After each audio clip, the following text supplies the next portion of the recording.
apoyarme. Pero bueno, vamos a hablar de Evangelion, que este tema es importante. Espero lo hayan visto, van a ver muchos spoilers, básicamente les voy a arruinar toda la serie. Digo, sí se puede decir arruinar, porque Evangelion es una serie que se sostiene por sí sola, ¿no? Voy a poner una foto para empezar, para explicarles un poquito de qué se trata esta serie. Y un poquito del contexto de qué onda con Evangelion.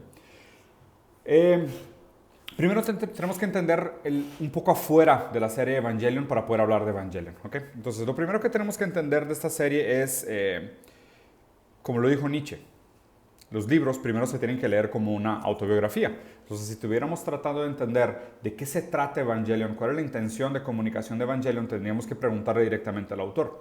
Y el autor es una figura extremadamente controversial. Si no lo han buscado, no lo han investigado antes, investíguenlo porque sinceramente es una figura muy controversial. Él estuvo en terapia mucho tiempo y de hecho fue una persona que sufrió de depresión mucho tiempo.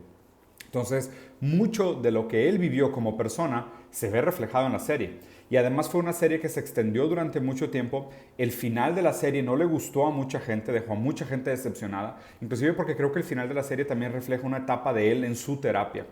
Y el hecho de que haya tenido que cerrar la serie es muy extraño porque obligar a alguien a llegar a una conclusión pues muchas veces no es lo adecuado. Y en este caso creo que fue lo que pasó. Y él, pues, al verse obligado a llegar a una conclusión, hizo el capítulo 25 y 26 que a muy poca gente le gustaron. Se sienten muy distintos el resto de la serie. Por otro lado, cuando hizo las películas de La muerte después de Evangelion, cuando trató de arreglar la historia, hizo enojar a todavía más gente, porque el final, aunque tenía el mismo tono del resto de la serie, robots gigantes peleándose contra los ángeles y demás, Shinji parecía otro personaje, la manera como se hablaba de la muerte, de la violencia era otra, sus decisiones fueron muy extrañas y muy dudosas. O sea, en ese sentido, las películas que supuestamente arreglaron el final fueron sumamente controversiales. Y luego están las películas más recientes, las de Rebuild, que otra vez son controversiales por diferentes motivos, ¿ok? Lo primero que tienen que tener sobre la historia, un resumen muy básico de qué se trata Evangelion. Evangelion son estos niños que fueron seleccionados para manejar unos robots gigantes que se llaman Evas, que de hecho, aquí tengo el mío. Entonces, estos niños que fueron seleccionados para manejar estos robots gigantes que se llaman Evas, este es el Eva 01, por si no lo habían visto, es una de mis formas favoritas, tiene algo increíble. Estos niños que fueron seleccionados para pilotear estos Evas, lo voy a dejar aquí como cuidándonos, a ver si no se cae, porque es muy frágil. Pelean contra unos monstruos gigantes que se llaman ángeles, ¿okay? Desde ahí hay algo que llama la atención, es como, ¿por qué peleamos contra ángeles? O sea, ¿por qué algo que se consideraba como la divinidad nos está tratando de atacar y nos está tratando de destruir? La serie tiene 1.000.000 de referencias teológicas, no solo católicas, sino judeocristianas, inclusive del Kabbalah, el árbol de Sefirot del conocimiento es altamente nombrable, hay muchas cosas muy interesantes referentes al simbolismo de la religión. Pero a fin de cuentas, en el meollo de esta serie hay una pregunta existencial muy profunda, que se explica con un dilema que fue revisado tanto por Schopenhauer como por Freud, que es el dilema del erizo. El dilema del erizo es bien interesante y básicamente para mí este es el punto central de la serie y por qué creo que este punto central está interconectado con lo que estamos pasando ahorita en la cuarentena y con el reto del terrestrialismo que tendría que superar el individualismo para la posmodernidad. ¿A qué me refiero con esto? El dilema del erizo es... Los erizos, los puercoespines, dependiendo de cómo les digan en su país, son estos animalitos que tienen muchos picos en la espalda como un sistema defensivo, pero en el invierno, cuando les da frío, se tienen que acercar para tener el calor de la manada. Y el problema es que se acercan y se pican, entonces se vuelven a alejar. Les da frío, se vuelven a acercar y se pican y se vuelven a alejar. Y básicamente llegan a la conclusión de que pues, no pueden estar demasiado cerca y no pueden estar demasiado lejos. Bueno, eso es un poco el dilema de esta serie, de Evangelion, el dilema del erizo. Es ¿qué tanto nos podemos acercar al otro? Y esta metáfora es explorada durante la serie en sus dos límites. ¿Qué pasa con el ser humano cuando se aísla completamente, se aleja completamente, se hace separado, cae en la soledad, en la depresión, necesita el reconocimiento de los otros, entonces se empieza a acercar, pero ¿qué pasa cuando te acercas demasiado? Y aquí es donde la serie se empieza a poner muy interesante con sus simbolismos y sus metodologías, ¿ok? Primero, el nombre Eva de los robots viene de Adán y Eva, ¿ok? Entonces, digo, ahí hay toda una trama que es como estos aliens que no son deidades, sino que son aliens. Hay un alien que se llama Adán, que está atrapado, supuestamente está atrapado bajo la tierra, y de los clones de Adán se sacan los Evas, los robots estos gigantes, ¿ok? Que realmente no son robots, son más personas, tienen órganos, tienen intestinos, se ven varias veces durante la serie. Son estas personas, pero no tienen una conciencia porque son un clon de Adán. ¿Okay? Por eso les dicen Eva. Igual que la historia bíblica, que Eva fue hecha a partir de una costilla de Adán y fue hecha en su imagen. ¿Okay? Pero aquí también hay un catch. Supuestamente cuando Dios hizo a Adán, también hizo un ser que se llama Lilith. Lilith es como la versión femenina de Adán. O sea, no es esta idea patriarcal, ¿sabes? Misógena de la teología cristiano-católica, que es la mujer salió de una costilla del hombre, que ya desde ahí es algo subversivo, que es como que te hicimos de un pedazo de mí. Yo soy la criatura perfecta de la creación, Dios me hizo a mí perfecto y de mi costilla me hizo una pareja, que esa es la idea de la mujer, que es sumamente misógena, ¿no? O sea, para toda la gente que entiende teología, esa es una idea sumamente misógena. Por otro lado está Lilith. Lilith sí era la imagen femenina que quiso crear Dios. Ya desde ahí hay toda una interpretación psicoanalítica que se podría hacer, que la verdad no me siento en capacidad de hacerla, desde esta idea lacaniana de que la mujer no existe, de que pues, la mujer es la figura histérica, que es la pregunta constante de por qué soy lo que tú dices que yo soy. Hay mucha complejidad. O sea, ahí sinceramente ni siquiera les voy a tratar de explicar, porque necesitaríamos en serio un maestro de psicoanálisis para que nos explicara realmente cómo funcionan estas cosas y no lo entenderíamos bien. Entonces no hay mucho que ganar ahí. Pero sí es importante que tengamos esta idea de que los Evas, o sea, estos robots, son clones de Adán, o sea, están hechos de un pedazo de Adán, pero son figuras incompletas porque no tienen conciencia, ¿ok? Entonces, la idea es que aquí en la columna vertebral los Evas tienen un agujero donde se meten estos niños, Shinji, Asuka y Rei, y funcionan como la conciencia o como la parte humana que les falta a estos Evas para ser un ente completo, ¿ok? Este es un primer análisis de qué pasa con la fusión. Y aquí algo interesante que analizar es el género de los superrobots, ¿okay? De los mechas, de los robots gigantes. En la cultura japonesa esto es bastante común, o sea, mucho de las caricaturas japonesas famosas o películas japonesas, Godzilla, Gundam, Mazinger, ¿sabes? O sea, muchas de estas historias tienen que ver con robots gigantes.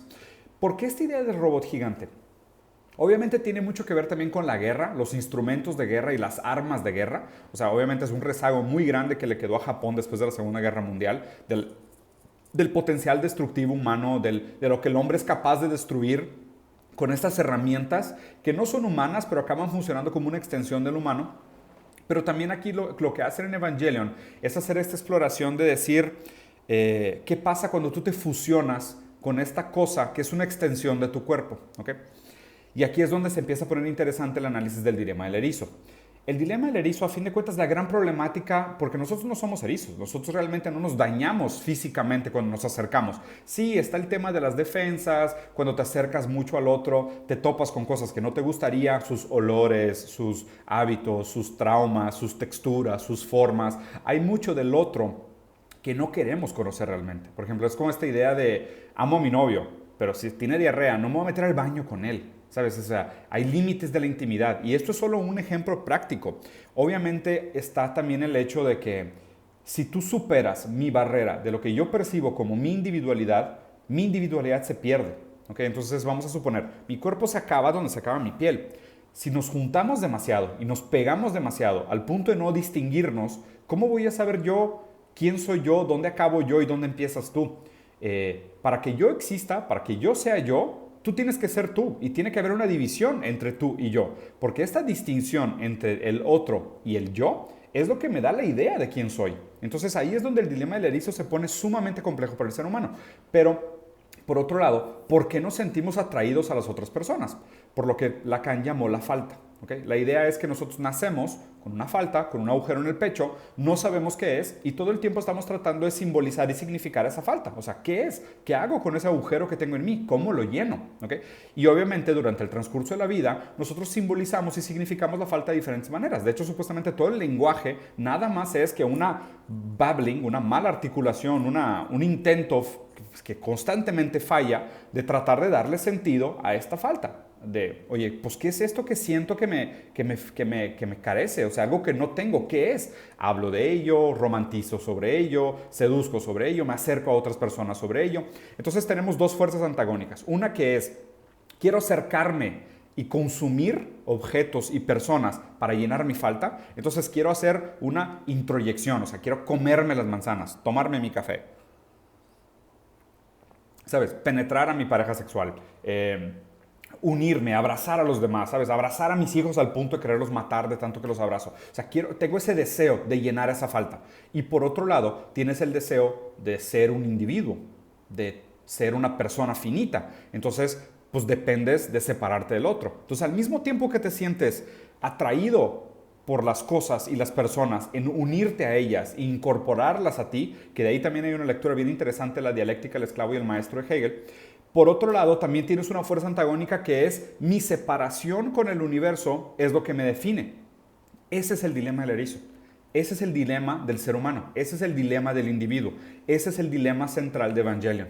Es qué tanto me puedo separar de los demás para mantener mi individualidad, pero al mismo tiempo, mientras más me lo separo de los demás y más me separo de las cosas, más evidente es mi falta, más evidente es mi carencia. Entonces necesito llenar esa falta. Empiezo a llenar esa falta, empiezo a acercarme a cosas para llenar ese agujero en mí, esa falta, y el miedo a enloquecer es muy grande, porque enloquecer es perder la individualidad, ¿no? Entonces, ese es el dilema. Estamos peleando entre esos dos ejes. Ser yo, separarme de todo, y esa distancia me da una claridad de quién soy, y obviamente pone en evidencia mi falta, que es intolerable, duele mucho cuando evidencia tu falta, y por otro lado acercarme a una unificación completa del todo, que es pegarme a los demás, pero perderme en el proceso y no tener absolutamente ninguna idea de quién soy en el proceso. Ese es el dilema central de Evangelion, ¿okay? Y luego toda la serie está estructurada alrededor de este dilema.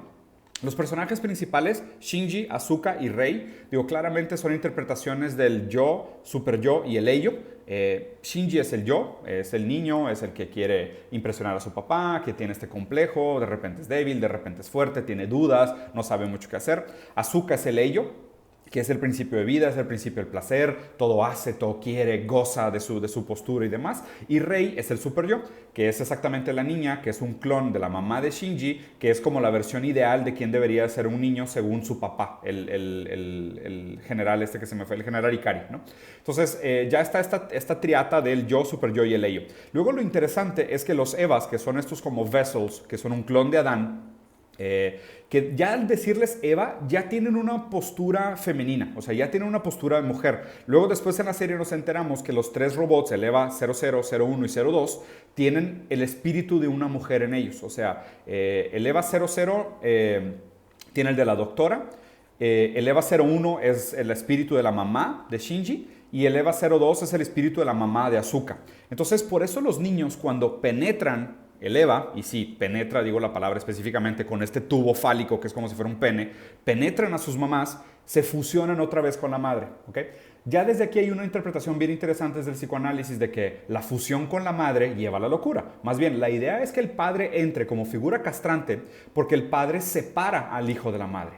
La intención es que el padre le diga al niño, no, tú no te puedes acostar con tu mamá es mía, no te puedes meter ahí, eso está mal, ¿no? Y no me quiero meter mucho en teoría psicoanalítica porque realmente no es lo mío, o sea, aunque me guste, no lo sé hacer muy bien, pero de eso se trata la serie. Y aquí lo hacen de manera casi vulgar, que es, le meten un tubo fálico a este robot gigante que se llama Eva, que es de la costilla de Adán, que claramente es una figura mujer, y aparte tiene el espíritu de la mamá. Entonces a Shinji lo están fusionando con la mamá. Y todo el tiempo durante la serie está este peligro de si te sincronizas como piloto, te sincronizas con el robot, te sincronizas con el Eva. Pero si te sincronizas demasiado, te pierdes. Y obviamente aquí es el problema, es sí te puedes acercar y cuando coqueteas con esta idea, enloqueces. O sea, los Evas se van berserk, ¿no? O sea, y de hecho, o sea, mucho de cuando los Evas se van berserk, hay unas fotos increíbles de qué pasa cuando los Evas se vuelven locos. O sea, cuando los Evas se vuelven berserk, se comen a sus enemigos, abren la boca, gritan, se comportan como animales. ¿Por qué? Porque ese es el principio de la locura. El principio de la locura es, tú pierdes todo aquello que te restringe, se van todas las limitaciones sociales, se va la castración y enloqueces. Entonces los Evas también enloquecen de la misma manera, ¿no? Por el peligro de la fusión, por el peligro de fusionarte con la madre, ¿okay? Entonces, sabemos que este lado no funciona, ¿no? O sea, estamos coqueteando con esta idea. Entonces, el antagonismo de esta serie es, ¿qué va a hacer Shinji? Porque Shinji es este niño elegido para fusionarse con el cuerpo del EVA 01, que es un clon de Adán, que después descubrimos que realmente era un clon de Lilith, no de Adán.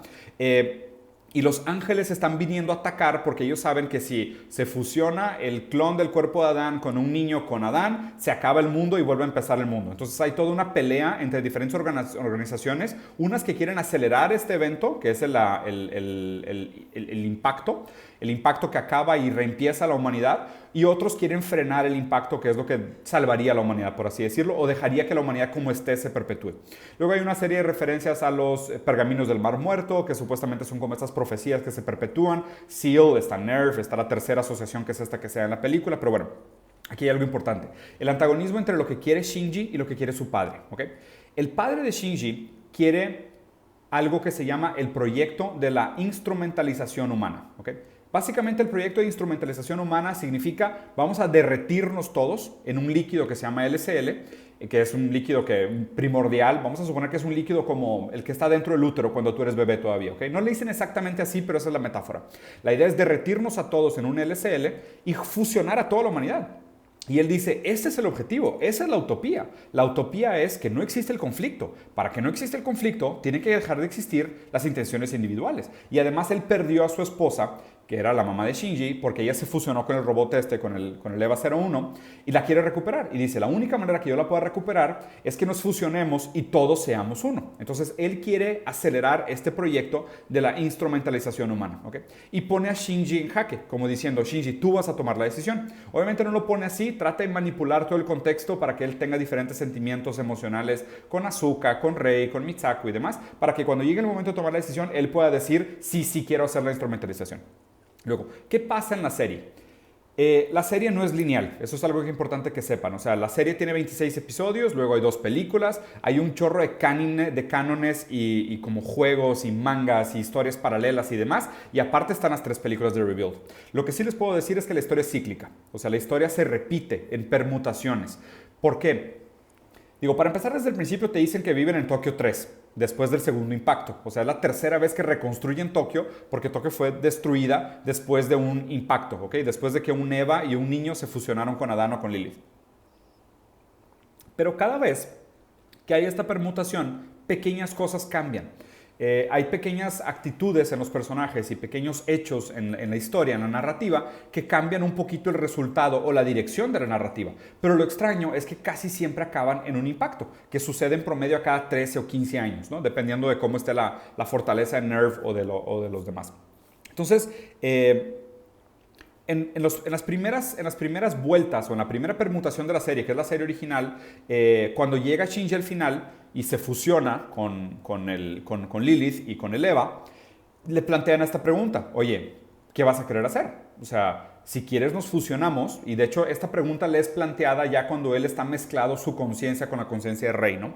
Y Rei le plantea la pregunta de que, oye, si nos fusionamos, ya no sentirías dolor, o sea, ya no te dolería nada, ya no te sentirías solo, ya no te sentirías rechazado por tu padre, ya no tendrías este miedo y ansiedad de tener que estar constantemente complaciendo a los demás. Si nos fusionamos se acaba el sufrimiento. Lo único que tenemos que hacer es perder completamente nuestra individualidad. Si sacrificamos la individualidad todos y nos fusionamos todos en esta mar de LCL, ya no va a haber dolor porque vamos a tener una conciencia única, una conciencia compartida. Ya no va a haber yo, tú y ellos. Simplemente vamos a ser nosotros. O sea, vamos a ser un todo, vamos a ser un ente completo, ¿ok? Y ahí, en ese momento, Shinji dice, no quiero. Más bien lo que tengo que hacer, y ahí es donde tú te das cuenta, tienes que hacer esta reflexión de que, pues, quién la escribió y qué estaba sintiendo cuando lo escribió. El escritor estaba pasando por una terapia depresiva y él lo que se dio, más bien estaba pasando por una etapa de depresión y en terapia llegó a la conclusión de lo que él tenía que hacer era primero amarse, aceptarse a sí mismo con todas sus fallas, con todos sus problemas, con sus faltas, y aún así tratar de acercarse a los demás, entendiendo que las relaciones humanas implican un nivel de dolor. O sea, a fin de cuentas, la solución al dilema del erizo es, pues acércate, pero no tanto. Y cuando te empieza a doler porque estás demasiado cerca, aléjate un poco, pero no demasiado como para que te mueras de frío. Entonces, esa es la solución al dilema del erizo. No hay una distancia ideal para cada persona. No hay una distancia perfecta, ni el alejamiento completo ni la fusión completa. O sea, tenemos que apostar en la en la subjetividad, en ese pequeño juego entre me alejo y me acerco para encontrar una distancia donde el dolor me sea tolerable y reciba más beneficio que maleficio de mi proximidad con los otros. Esa debería ser la solución al dilema del erizo. ¿Por qué esto es importante en estos momentos? O sea, ¿por qué es importante hablar de esa serie en este momento? Y digo, si quieren luego hacemos un Q&A específicamente para hablar de la serie, porque la serie tiene miles de dobleces, vueltas y voltarijas y cosas interesantes que son muchas perspectivas, pero ¿por qué quería hablar del dilema del erizo en este momento? ¿Okay? Porque justo estamos pasando por el dilema del erizo. ¿Okay? Lo que plantea Bruno Latour con el libro de Down to Earth es el límite del individualismo, que es si nosotros seguimos pensando en esta economía individualista que ve como prioridad los beneficios y el bienestar individual, en yo tengo que hacer recursos y tengo que hacer uso de todos los recursos que tengo disponible para salir adelante yo como individuo. Y si todo el mundo piensa así, salimos todos juntos adelante como individuos, porque poco a poco vamos mejorando la calidad de vida, descubriendo nuevas tecnologías y saliendo adelante. ¿Okay? El problema es que el individualismo no contempla muchas cosas. No contempla, por ejemplo, el medio ambiente. O no contempla que somos 9 billones de personas muy pronto y no vamos a caber físicamente en los espacios. Esto se pone en evidencia ahorita en la cuarentena. Ayer posteé esta foto de The Shining, de la familia que se va a un hotel y se queda una semana encerrada en la nieve y enloquece. Digo, el papá ya tenía algunas tendencias y supuestamente el hotel estaba poseído, pero más que eso, la proximidad lo enloqueció. Y como dijo Sartre, el infierno son los otros. O sea, el infierno es el otro. Justo aquello que yo soy obligado a tolerar de ti es aquello que me incomoda. ¿Sabes? Es de que, ¿por qué siempre dejas la tapa del baño levantada? Chingada madre, cabrón. O sea, me quiero divorciar porque mi esposo deja la tapa del baño levantada. Pues a lo mejor si no tuvieras que tolerar eso, pues no llegarías al punto de no tolerarlo y podrías amarlo. El problema es la proximidad. O sea, con la proximidad nos damos cuenta de muchas cosas del otro que nos parecen intolerables. Entonces, justo ahorita estamos en ese dilema. ¿Por qué es un dilema? Porque más que nada, el sistema en el que estamos, que empuja el individualismo y defiende el individualismo bajo cualquier otra cosa porque no tiene ninguna visión, nos tiene encerrados, enloqueciendo, tolerando al otro, ¿sabes? O sea, tolerando a la proximidad que nos es enloquecedora. Y al mismo tiempo, lo que necesitamos para el futuro es olvidar el individualismo y fusionarnos, no solo entre nosotros, sino con la Tierra. Entonces, por eso es tan importante una serie como Evangelion, porque Evangelion plantea exactamente estas preguntas, exactamente estas premisas, que es justo lo que no sé qué hacer, es que sigue del sujeto postfreudiano, porque si realmente quisiéramos superar el individualismo y decir, ¿sabes qué? Esta idea de yo pensar en mí y en mis beneficios y en mi bienestar es lo que está llevando la Tierra a su fin. Y, ok, estoy de acuerdo, sí, es verdad. El individualismo es lo que nos está destruyendo ahorita. Pero entonces, hagamos lo contrario. Pensemos en no solo un colectivismo, sino en un terrestrialismo. Porque el colectivismo es todos los seres humanos somos una especie. El bienestar de los demás es mi bienestar. Pero no solo eso, sino que el bienestar de la Tierra es mi bienestar. Mi microbioma, la salud de mi intestino, la calidad de mis alimentos, la calidad del aire, la temperatura. Todo eso tiene que ver con la Tierra. Entonces, ¿qué implica? Otra vez el dilema de Shinji. ¿Continúo con el individualismo y destruyo a los demás y destruyo la Tierra en el proceso y vivo bien?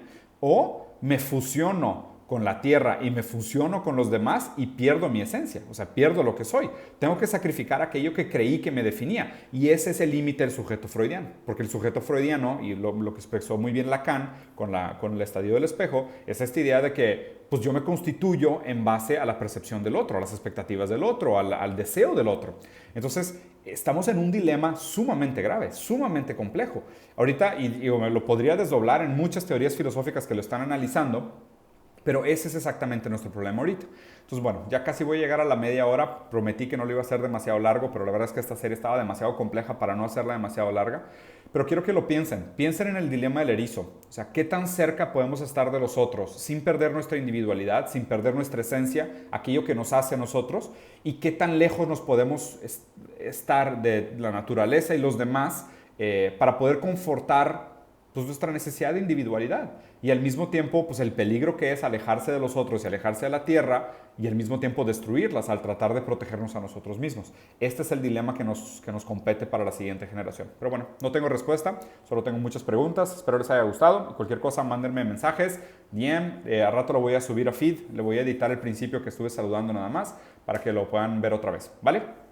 Si tienen más preguntas sobre Evangelion, mándenme DM. Igual y luego organizamos solo un preguntas y respuestas para hablar específicamente de preguntas y respuestas de la serie Evangelion, que la verdad es que me gustó mucho, ¿vale? Nos vemos. Bye.